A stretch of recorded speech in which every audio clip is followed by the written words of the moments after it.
In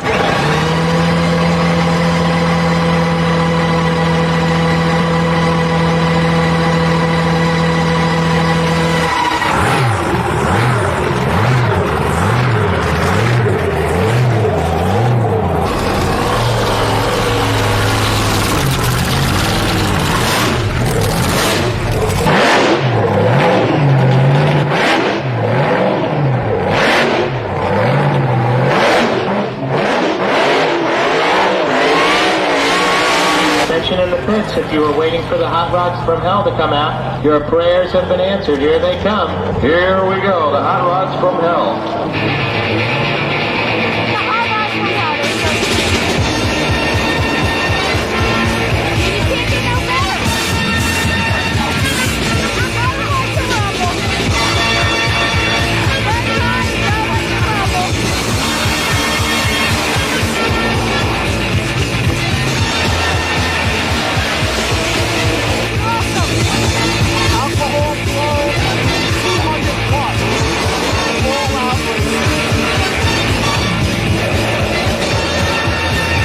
Like I'm back in the drives in 1966.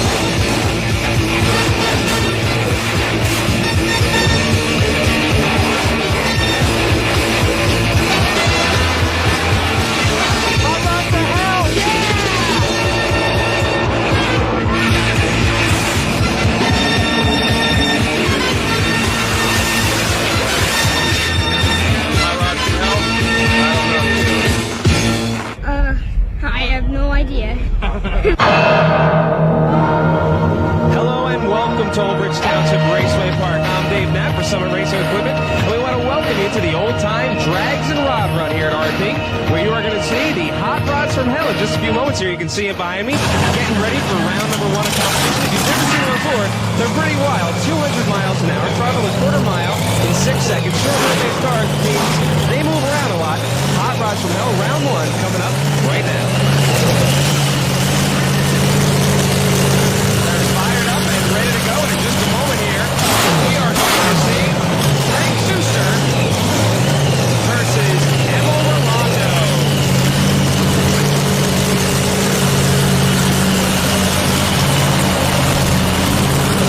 Pulling up, getting ready to do their burnout in the water box.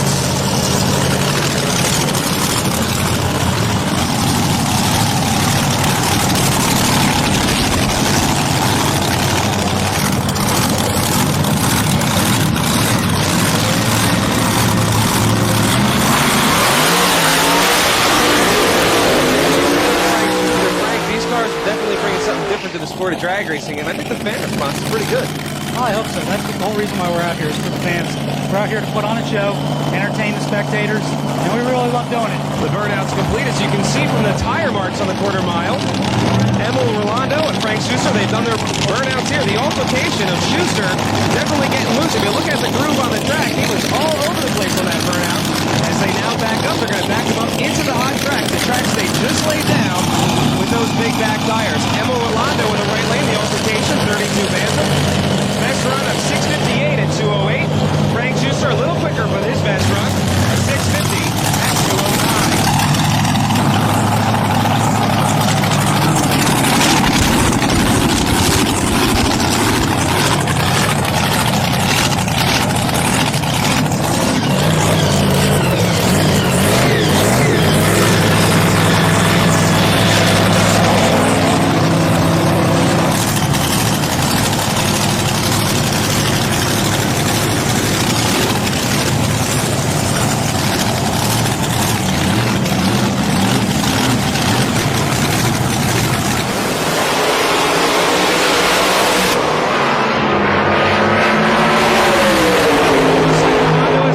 He cannot get it at the other end. The motor goes away just a little bit. A 6:49 with a 209 miles an hour.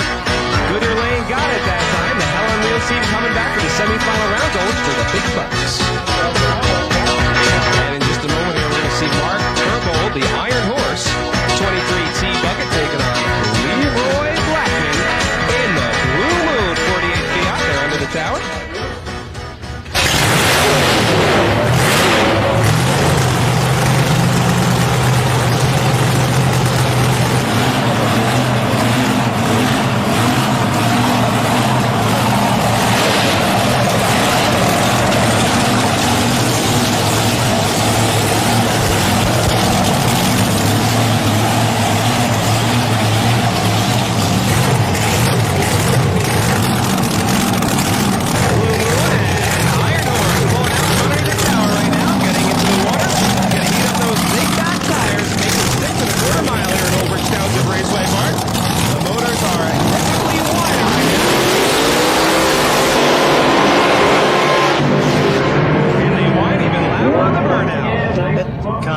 interesting. It'd be something similar to the old days, but with a little bit more horsepower. So, Starting line fills with smoke. That'll clear out in just a moment here as the cars back up. There's so much power in the car, and that's almost impossible to keep it straight on the track.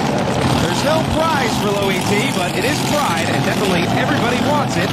Going into the semifinals, of course, if you run quicker than your competition in the next round, you will have lane choice. Not real important today so far, but you never know who's going to oil a lane and turn it to garbage. So everybody looking for the lane choice, and of course, looking for the wind light as they back up. The crew out there showing them exactly where to stage up this vehicle.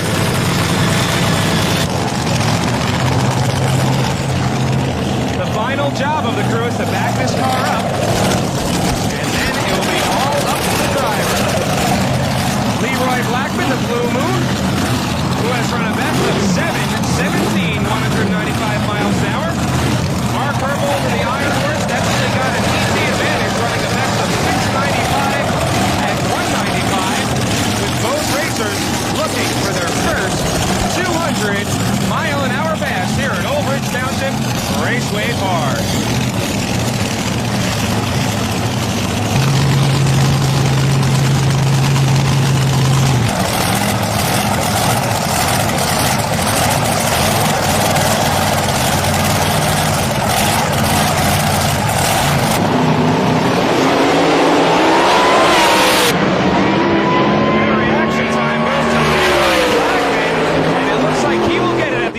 A 7:15, 189 miles an hour, and 8:42 at 154 for the T-Bucket. Obviously having problems the whole way down the quarter mile. Reaction time was late. The car was all over the place. So Leroy coming back for the next round. Blue Moon coming back for the semi-final round. Every hardcore drag fan knows that hearing the fire up in the pits is just about as much fun as watching them run down the track. It lets us get up close and personal to feel that horsepower bouncing off our chest and smell the fuel. Plus, it serves a real practical purpose for the crew. It lets them check out all the systems, the clutch, brake, transmission, fuel system, everything. Put a little heat in the motor and get them ready for the evening's event. Doug Norbert looks like he's ready. Let's fire it up. loaded. What do you got?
race. We've got Ernie here. Ernie, what do you do on the car? Well, I do mostly general maintenance, and we work on a tune-up together. Neil and I put our heads together on it. So you kind of like the crew chief? Kind of like, yeah, partner and in the car also. And how about Brian over here? Any particular job, Brian? Just all around, wherever I'm needed, I just jump in there. Cleaning to plugs, whatever it takes. Right. And how about Calvin down there, the big boy? Well, I'm the old guy. You know, I've been in about 31 years, and when I crashed the police car, couldn't do it any longer. We kind of got together with Neil. Been doing it ever since, so I just stand back, and unless they really need me, I kind of talk to people and just enjoy myself now. You guys look like you have a good time out here. You're running hard. Crash a police car, build an altered. Drivers get the signal to fire them up. We're going to hear those alcohol-burning motors as we get ready for a great battle here. It is going to be the Bucket of Thunder 23T bucket pulling up into the Goodyear Eagle lane here. That is Carol Hine. Right now you see Henry Hall in the 23T.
Next up, we will see Neil Parker, the excavator, 48 Fiat.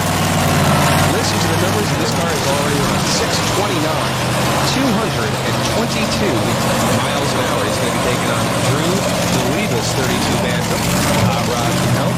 Best run of a 650, well over 200 miles an hour, at a 218 mile an hour blast. So those cars, high mile an hour, but mile an hour not quite as important as ET. And pulling out from underneath the tower right now, the 32 Bantam of Drew DeLeva. 650 best run for him at 218 miles an hour in the hot rod from hell with a big wing on back, looking for some downforce at top end. He'll pull into the water and heat up those big rear slicks, take it on the excavator. That is Neil Parker.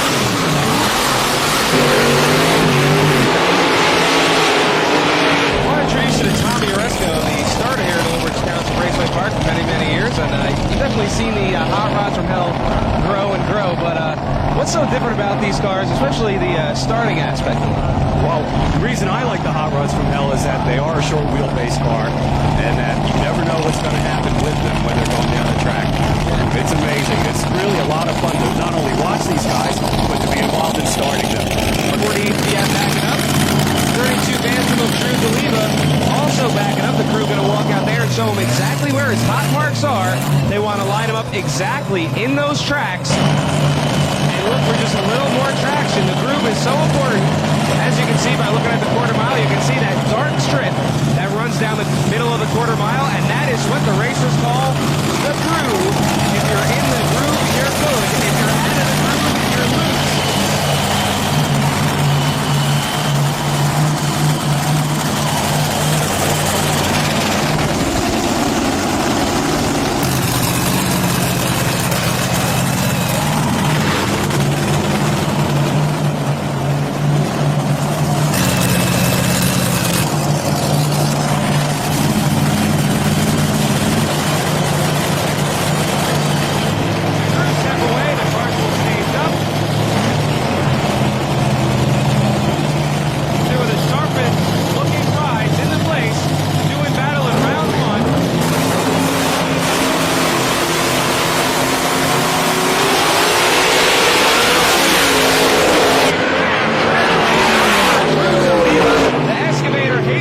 That could have hurt. A 646 at 195, but smoke at top end could mean trouble for the excavator coming up in round number 2. Hopefully his crew will have everything okay in the pits, and they will be able to return with that rare red light start in the Winston Lane. He's out of there for the rest of the day.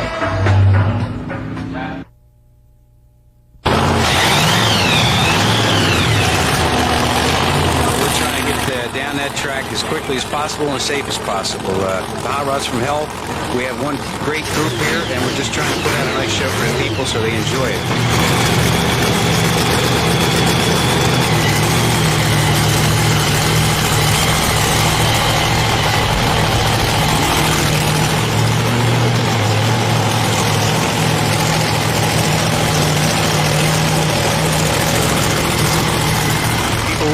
The burnouts, and that's one of my specialties, the burnout.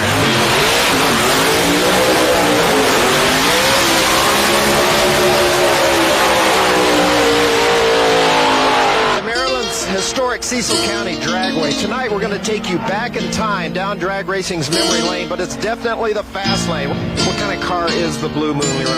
It's a 48 Fiat Topolino. It's got a 540 Keith Black engine in it with a 1471 high helix blower on top. It also has a Mark Williams chassis, Mark Williams rear, a Power Glide, which does a real good job. We got 17-inch wide tires, 16-inch rims, and it's all chrome moly. We're looking at everything, all the safety features that you can think of in these cars. The mild steel, the harnesses, the fire equipment, everything's top notch. We got tachometers. We got everything you can think of here. It's one heck of a car that we put together here. And state-of-the-art safety equipment as well.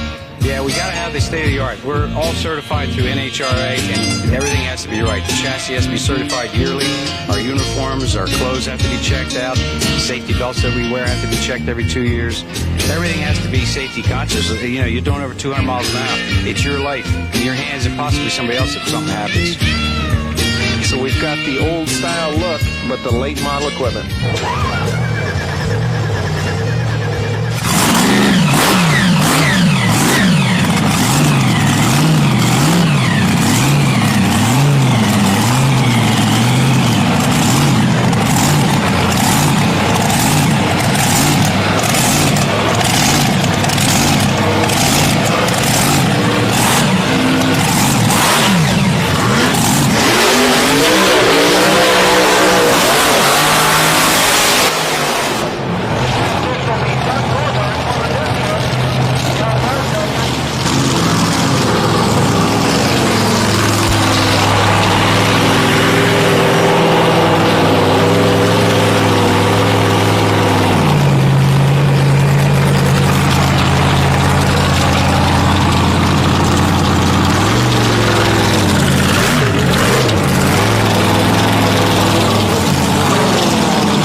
think we've seen a major resurge in the popularity of these type of cars.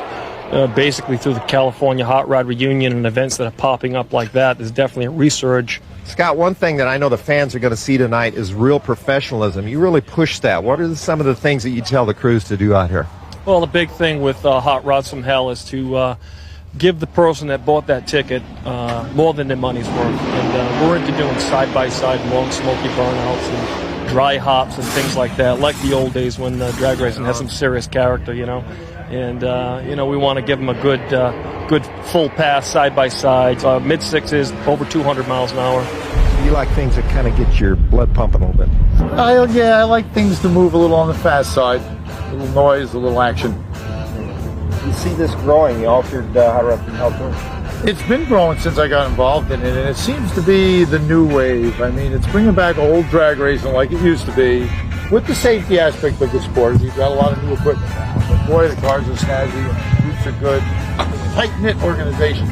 Right, it seems like things are going 180 from the old cars into the corporate thing, and now with the nostalgia events, Hot Rods from Hell kind of going back the other way, isn't it? Well, that's what the group's about. It's back the other way, bringing back the old days, Wild Willie Borsche and flame out burnouts and smoky burnouts and long burnouts and crowd pleasers. And, I like to bring the crowd to their feet. Hot Rod from Hell continuously prepared. Back on the start line, getting ready for the semifinal action here. It's going to be the Excavator in just a moment, taking on the Blue Moon in the semifinal. That'll be our first pair. The winner going to the final round for the big money. And in our other pair, we're going to have Frank Schuster taking on Harry Hall in the Shenandoah. It is going to be wild. Only one American car left. 3 Fiats taking on the Ford.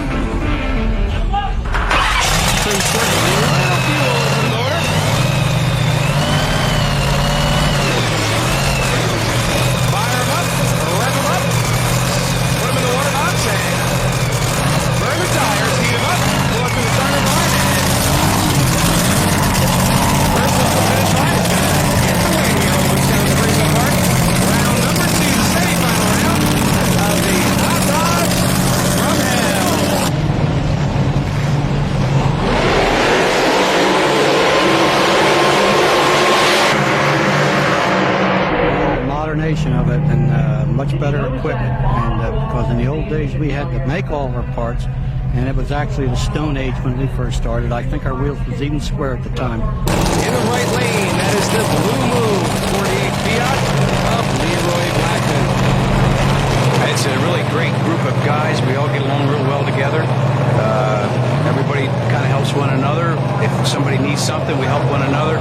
And it's a family affair, sort of. We have food, we share the food and everything. We share information on the engines that we have, any problems we have. We always talk to each other about it and get it out in the open. I think it's a real good source for the people to watch, something that's quick, fast. This is what it used to be like, but this is a little bit safer than what it used to be like. The Excavator definitely the class of the field, holding the ET record.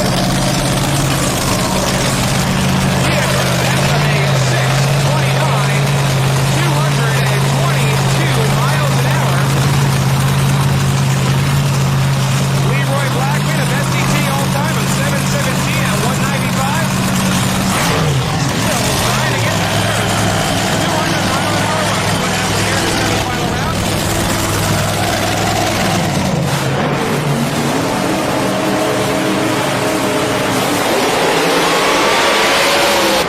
Better jump definitely going to the Excavator, and he is out there for the win. A 6:41. Look at the mile an hour. 215 miles per hour. The quickest speed we've seen all day. The crew should definitely be happy about that. Not his best ET, not his best mile an hour, but on a hot day like this, the sun on the track, they have got to be pleased going in the final round.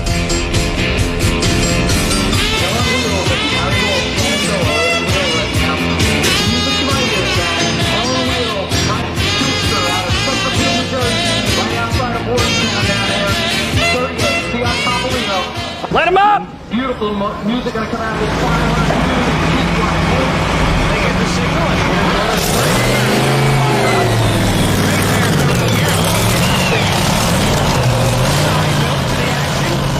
Frank Schuster is in the Hell on Wheels 37 Fiat. Harry Hall in the Shenandoah 23 T4 the only American car left in competition. That side note I told you about, well, Frank used to actually crew on Harry Hall's car until he said, you know what? Crewing is fun, but driving looks like more fun. And here he is, driving in the semifinal round. Gotta be fun to sit inside that cockpit. Now, these hot rods from hell, they're definitely different than anything we've seen in the regular races NHRA does, and these wild machines, they're not involved in the NHRA races. What's the deal with that? I think NHRA is afraid of us. I really do. They're afraid we're going to steal the thunder away from their pro stocker and their other classes. I'm sure if they got 20 or 30 of our cars out there, we would.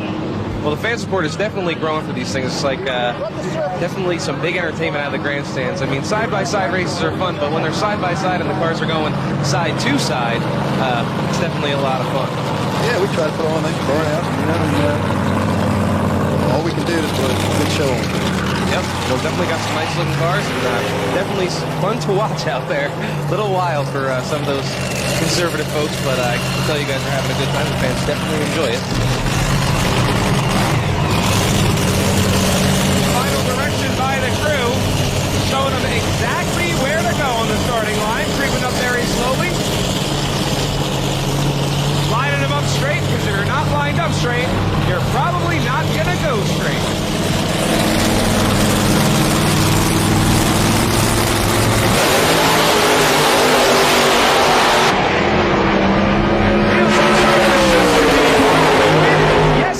A 660, 207 miles an hour. Close race until about 1,000 foot. 702 of the one at 189. Definitely a close race, but a little bit of haze became to come up the car in the Winston lane.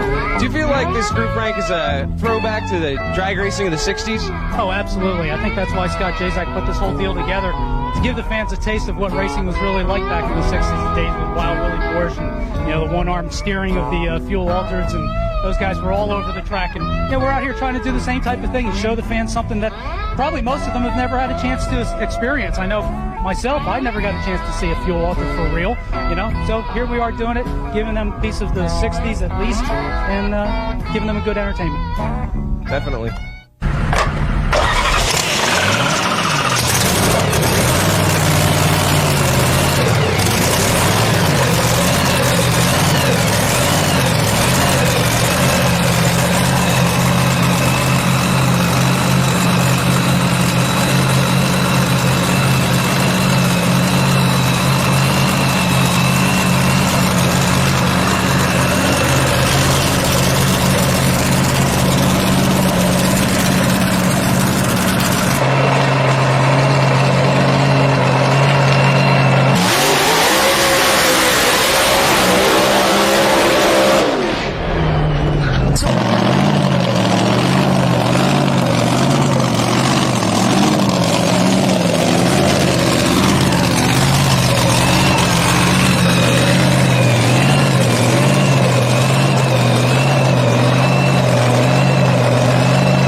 going to do. You let the clutch out, she's going to go left, right, straight up, straight forward, you don't know. And then when you shift it, it starts all over again. You don't know what it's going to do then either. And not much time to think about it either, right? No. We got upside down in one, and it's been repaired. It's here now. And it's racing again. The fans love these cars. Do you feel like you might steal the show if we were at a national event? We did run some national events, and the people really did like the car. Great. It was usually, they call it the crowd favorite in most of the magazines, so it's a pleaser. One of the nasty Fiat body cars out here this weekend is the Excavator. Neil Parker at the wheel, definitely a serious contender. Neil, in your experience in racing, what kind of changes have you seen from the earlier days to what we've got now? Safety's a big thing, and a lot more power now. The crowd loves these cars. What's holding them back from being in national events again? I wish I knew. I think in the early days they were a little dangerous. The wheelbases were shorter. A lot of guys were getting hurt, get killed in them. And I think there was safety on the car out there. It's not safety right now. I'd like to see them come back. But a lot happens out there with that light change, man. Yeah, it sure does. You have no idea what the car's going to do till you let the clutch out and it tells you. And you just wrestle it back with the lane and try to get it to the other end. It happens so quick, you don't really have time to. You just react to it and hope you get the other end on a straight run. Well, this is it, the final round, the moment we've all been waiting for. We've narrowed the field down to 2 cars, 2 of the quickest in the place. The Excavator going to be taking on Frank Schuster in the Hell on Wheels. It is going to be wild, and it's going to happen right now.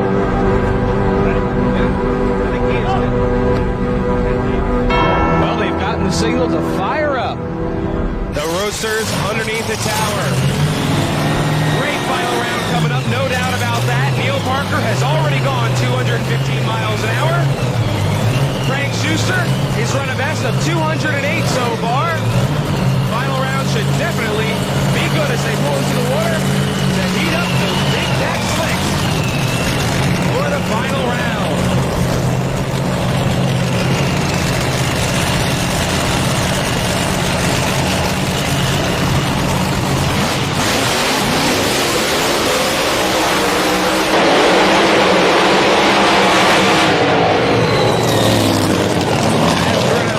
I'm here with Scott Jazak. Scott, the owner, promoter of the Hell on Wheels guys. Well, how did this whole thing come about? Well, I've always had a love affair with the AA fuel altered, and back around 1985, I saw an article in National Dragster done by Chris March on the wild tour of the Hot Rods from Hell, California Swing, and I thought, hey man, that'd be a great idea to do this, and here we are, we're reliving it now. We've been doing it for 8 years. Bring it on the East Coast. This has got a lot to add to the sport of drag racing, that's for sure. As they now back up from the burnout, the crew putting them right in the groove where they need to be. This is definitely the time nobody wants to make any mistakes. The crew will carefully back them up right in the exact spot where they just did their burnout. Frank Schuster now back over the line, and Neil Parker, the Excavator, backing up. He will be there in a moment. Neil driving a 48 Fiat. Taking on the trying to be out of deal with his 37 Fiat, known as Hell on Wheels. Performance advantage. Well, if you are a betting man, you probably have to say the Excavator, because he's proven that he can go well over 200, but so has Frank. It is going to be a good final as they stage up and get ready for the Pro 3.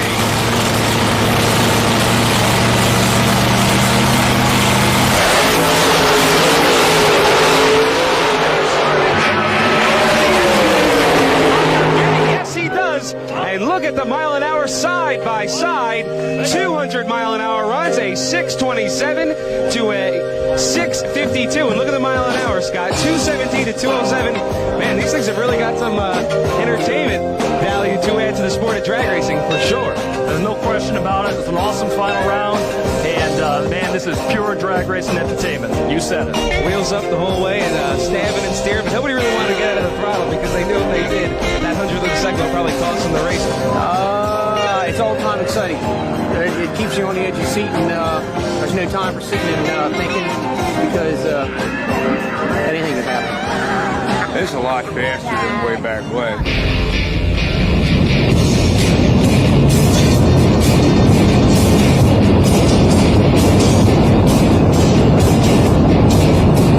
It's better than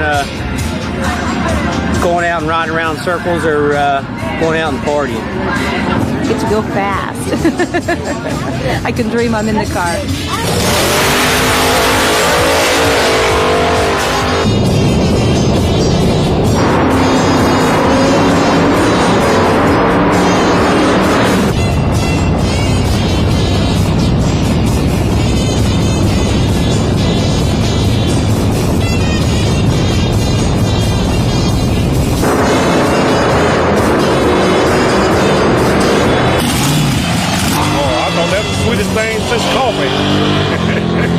Smell of smoke off the tires, watch them rip down there. Loud. Fun. Crazy. I'm excited. It's everything. It's the smell, it's the sound, it's the cars, it's everything. It's the atmosphere, the whole deal. It's a package.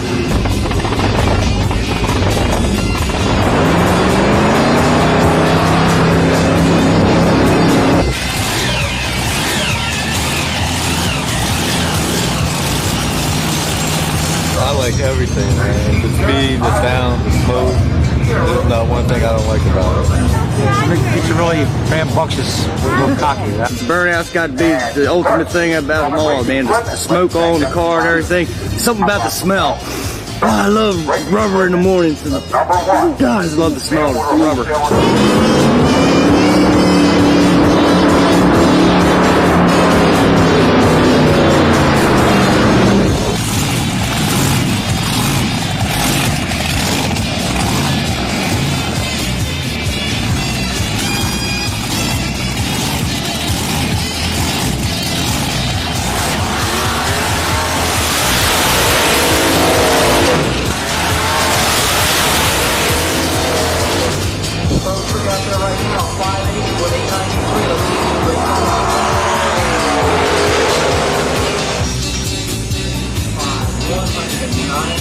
Miles/hour here from the power side.